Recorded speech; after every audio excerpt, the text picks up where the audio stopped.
Hello students. देखिए आज का जो हमारा लेक्चर है, देखिए इसमें जो हम पढ़ने वाले हैं वो टॉपिक है आपके मास कर्व ऑफ रेनफॉल, यानी रेनफॉल के लिए जो मास कर्व होता है वो हम पढ़ने वाले डिस्कस करेंगे यहाँ पे। ठीक है, सेकंड होगा आपका रन ऑफ और फ्लो ऑफ क्या होता है आपका वो बताऊँगा मैं आपको। ठीक है, बाकी आगे पढ़ेंगे। और रन ऑफ कोफिशिएंट क्या होता है आपका, या फिर कैचमेंट एरिया क्या होता है, ये सारी चीज़ें हम आज इस लेक्चर में पढ़ने वाले हैं। ठीक, चलिए तो पहले बात करते हैं हम आपका मास कर्व ऑफ रेनफॉल। ठीक है, यानी जो आपकी रेनफॉल होती है, ठीक है, उसका डाटा कलेक्ट करने के लिए उससे कितनी इंटेंसिटी है आपकी रेनफॉल की, या फिर टोटल रेनफॉल कितना हुआ है, ठीक है, उसके लिए हम जो यूज़ करते हैं वो होता है आपका मास कर्व। ठीक, क्या होता है देखिए, स्वतः अभिलगी वर्षा मापी का बड़ा लाभ यह है कि इसके ग्राफ से ज्ञात समय में कुल वर्षा के साथ साथ वर्षा की तीव्रता भी ज्ञात हो जाती है। ठीक, यानी क्या होता है आपका जो नॉन रिकॉर्डिंग रेन गेज होते हैं उनसे क्या होता है आपका, यानी जो वर्षा के जितने भी क्वांटिटी है वो तो ज्ञात होती ही है। ठीक है, साथ में क्या हो जाता है आपका जो भी इंटेंसिटी होती है रेनफॉल की, जो तीव्रता होती है वो भी हमें मिल जाती है। ठीक है, क्या पता आगे पर ग्राफ पर बने मास कर्व की ढाल वर्षा की तीव्रता बताती है। ठीक है, जो आपका नॉन रिकॉर्डिंग रेन गेज होते हैं उससे क्या होता है आपको एक कर्व मिलता है। ठीक है, एक ग्राफ मिलता है आपको। ठीक है, उस ग्राफ की हेल्प से हम क्या करते हैं आपका इंटेंसिटी भी कैलकुलेट करते हैं आपका, और जो रेनफॉल की क्वांटिटी है वो भी हम आपका इस ग्राफ से ही कैलकुलेट करते हैं। ठीक, तो क्या होता है आपका मास कर्व की ढाल वर्षा की तीव्रता बताती है। मास कर्व की तीखी ढाल वर्षा के अधिक तीव्रता की द्योतक है।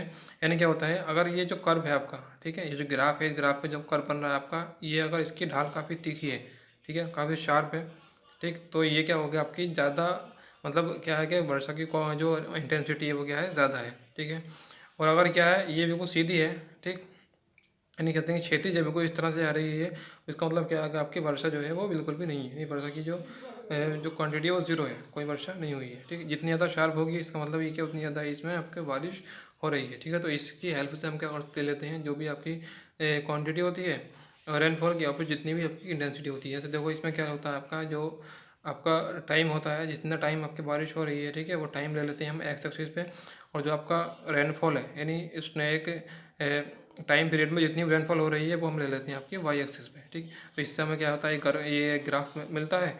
इस ग्राफ पे हम क्या करते हैं, ये आपका एक कर्व बनाते हैं। ठीक है, और इसी से हम क्या कर लेते हैं, आपकी इंटेंसिटी और आपकी टोटल रेनफॉल ज्ञात कर लेते हैं। ठीक है, रेनफॉल की जो क्वांटिटी आती है आपकी वो किस में, एमएम में आती है, और इंटेंसिटी भी आपकी क्या आती है, एमएम में ही आती है इस ग्राफ से। ठीक है, चलिए आगे बढ़ते हैं। आपका नेक्स्ट है आपका रन ऑफ और फ्लो ऑफ, या फिर इसे हम हिंदी में कहते हैं हम अफवाह।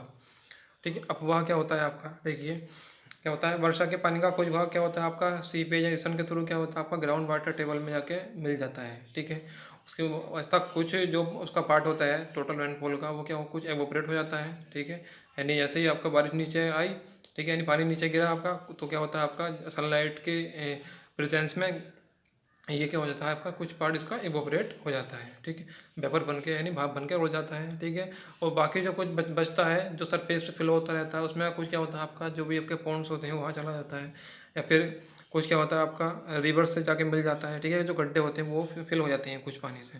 ठीक है, लेकिन उसके बावजूद भी ये सारा पानी आपका क्या है, लेकिन ये कहते हैं लॉसेस हो जाते हैं इतने, ये इसके बाद भी क्या होता है आपके पानी की क्वांटिटी बचती है, कुछ काफ़ी क्वांटिटी बचती है। ठीक है, तो जो पानी आपका बच जाता है, ठीक है, इन सारे प्रोसेस के बाद में आपका सीपेज भी हो गया, इवोपरेशन भी हो गया आपका। ठीक है, और आपका जो भी आपके पॉन्ड्स थे या फिर जो गड्ढे वगैरह थे वो भी फिल हो गए हैं, लेकिन उसके बाद भी क्वांटिटी पानी की कुछ बची हुई है। ठीक है, तो ये जो बचा हुआ पानी होता है क्या कहलाता है आपका, इसे कहते हैं हम सरफेस वाटर। इसे हम सरफेस वाटर भी कहते हैं। ठीक है, और इसे हम क्या कहते हैं आपका अफवाह भी कहते हैं, इसे इसे सरफेस रन ऑफ कहते हैं। ये सारी चीज़ें इन सारे नामों से इसे हम जाने जाते हैं। जनरली हम इसे जो कह देते हैं वो आपको क्या कहते हैं, रन ऑफ कह देते हैं। ठीक है, तो क्या होता है आपका रन ऑफ को पानी की गहराई में मापा जाता है। इसे भी हम क्या कहते हैं, पानी की जो भी आपकी डेप्थ होती है वाटर की उसमें हम नापते हैं, जैसे एमएम में आपका ये पे इंटू सेंटीमीटर या फिर मीटर, इस तरह से हम इसे आपका कैलकुलेट करते हैं। अब देखिए बात करें हम टोटल रेनफॉल, तो टोटल रेनफॉल क्या होता है आपका, वो होता है आपका run of plus water losses. ठीक, रन ऑफ क्या है आपका, जो भी सरफेस वाटर बच गया है आपका लॉसेस के बाद में। ठीक है, लॉसेस में क्या होता है आपका इवोपरेशन भी हो सकता है। ठीक, और आपका क्या होता है ट्रांसपीरेशन भी हो सकता है, और आपका हो सकता है ये यानी कि आपका जो भी सीपेज हो सकता है, ठीक है, सीपेज के थ्रू भी आपका जो है लॉसेस होते हैं। जितने भी हैं आपके सरफेस वाटर के अलावा, ठीक है, सरफेस वाटर बचा है उसके अलावा जितने भी पानी में कमी आई है, जो टोटल रेनफॉल में जितनी भी कमी आती है आपकी, इसके अलावा रन ऑफ के अलावा वो क्या होते हैं, सारे लॉसेस होते हैं। ठीक, तो टोटल रेनफॉल क्या हो जाएगी आपके run of plus water losses. ठीक, यहाँ से अगर हम कैलकुलेट करें रन ऑफ तो क्या हो जाता है आपका total rainfall minus water losses, यानी जो लॉसेस हैं वो अगर हम टोटल रेनफॉल में से निकाल दें तो आपको क्या मिल जाएगा, रन ऑफ मिल जाएगा। ठीक है, देखिए नेक्स्ट है आपका रन ऑफ कोफिशिएंट यानी अपवाह गुणांक। ये क्या होता है आपका रन ऑफ कोफिशिएंट, क्या होता है आपका, वो होता है आपका रन ऑफ कोफिशिएंट बराबर run of upon total rainfall. ठीक है, यानी जो भी आपका क्या है सरफेस वाटर है जिसे हम रन ऑफ भी कहते हैं, वो अपॉन में क्या है टोटल रेनफॉल, जितनी भी बारिश हुई है उन दोनों का रेशियो जो होता है वो कहलाता है आपका रन ऑफ कोफिशिएंट। ठीक है, और इसकी जो वैल्यू होती है वो क्या होती है, हमेशा आपकी 1 से कम ही होती है। क्यों होती है कम, देखिए रीज़न इसके लिए इसके पीछे ये है। देखिए जो रन ऑफ होता है आपका वो टोटल रेनफॉल में से जो लॉसेस हो जाते हैं, कुछ ना कुछ लॉसेस ज़रूर होंगे जब भी रेनफॉल होगी, एवोपरेशन भी होगा, कुछ सीपेज भी होगा आपका, ठीक है, सिर्फ ट्रांसपिरेशन भी होगा आपका। तो ये सारे लॉसेस जो होते हैं, इन लॉसेस को टोटल रेनफॉल में निकालने के बाद में आपके पास रन ऑफ बचता है, यानी तो क्या है आपकी जो रेनफॉल में है वो कमी होती है। ठीक है, इसलिए आपके जो आपका रन ऑफ कोफिशिएंट होता है उसकी वैल्यू आपकी क्या होती है, 1 से कम होती है, क्योंकि आपकी ये वाली जो वैल्यू है रन ऑफ की जो वैल्यू है वो हमेशा टोटल रेनफॉल से कम ही होती है। ठीक, इसलिए आपकी रन ऑफ कोफिशिएंट की वैल्यू 1 से कम आती है। ठीक, अच्छा ठीक है, आगे चलते हैं। देखिए नेक्स्ट है आपका कैचमेंट एरिया। ठीक है, इसे कहते हैं आवाह क्षेत्र या जल ग्रहण क्षेत्र। तो देखिए कैचमेंट एरिया आपका क्या होता है, देखिए भूमि का वह पूर्ण क्षेत्रफल जहाँ से अतिरिक्त वर्षा जल बहता हुआ नदी नालों में आ पड़ता है, उस नदी नाले का आवाह क्षेत्र कहलाता है। देखिए क्या होता है, जैसे बारिश पड़ती है आपकी, ठीक है, रेनफॉल हो रहा है आपका, तो मान लीजिए देखिए जैसे आपका सपोज एक डायग्राम में दिखाएगा, एक रिवर जा रही है, ठीक है, रिवर जा रही है। तो देखिए ऐसा तो नहीं है कि जो रेनफॉल सिर्फ रिवर में हो रही है वही पानी इसमें आएगा, ऐसा नहीं है। ठीक है, कुछ आसपास का जो क्षेत्र होता है उसके यानी जो रिवर है या फिर कोई भी आपका पॉन्ड कह सकते हैं, ठीक है, कोई जलाशय है, तो उसके आसपास का जो क्षेत्र होता है जिस यहाँ पे जहाँ तक क्या मतलब स्लोप इस तरह से हो कि पानी जो है उसका ढरकने के बाद में आपका क्या है रिवर में आ जाए। ठीक है, तो वो कहलाता है उसका यानी कि कैचमेंट एरिया कहलाता है आपका, यानी बार रन जो आपकी रिवर होती है उसके आसपास के क्षेत्र का पानी भी क्या होता है रिवर में आके मिल जाता है जब बारिश होती है। तो वो ये क्या कहलाता है आपका कैचमेंट एरिया, जितने क्षेत्रफल से आपका बारिश का पानी रिवर में आके मिलता है वो क्या कहलाता है, उसका कैचमेंट एरिया कहलाता है। जैसे आपको सपोज इस डायग्राम में दिखाया गया है, ये आपकी रिवर जा रही थी, ठीक है, रिवर जा रही थी, लेकिन क्या होता है ये जो दे रखा है आपका, ठीक है, ये वाटर शेड लाइन दे रखी है, यानी क्या है कि एक बाउंड्री है कि इसके इतने क्षेत्रफल का जो पानी होगा बारिश का वो क्या आएगा, वो इस रिवर में आकर मिलेगा। ठीक है, वहीं अगर हम बात करें कोई पॉन्ड दे रखा है तो पॉन्ड के भी आसपास का जितना भी क्षेत्रफल होगा उसके तो वो जो पानी है वो आपका क्या होगा, इसमें आकर मिलेगा। ठीक है, तो जितने क्षेत्रफल का पानी आकर आपके पॉन्ड में या रिवर में भी कोई भी आपका और कोई आपका स्ट्रक्चर है उसमें आकर अगर मिल रहा है, ठीक है, तो वो क्या कहलाता है आपका, वो कहलाता है कैचमेंट एरिया।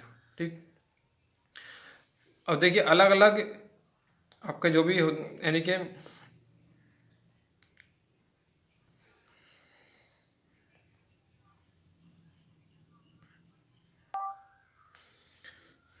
देखिए जो आवास क्षेत्र होता है उसे हम जल ग्रहण क्षेत्र या फिर ड्रेनेज एरिया या फिर वाटर शेड एरिया भी कहते हैं।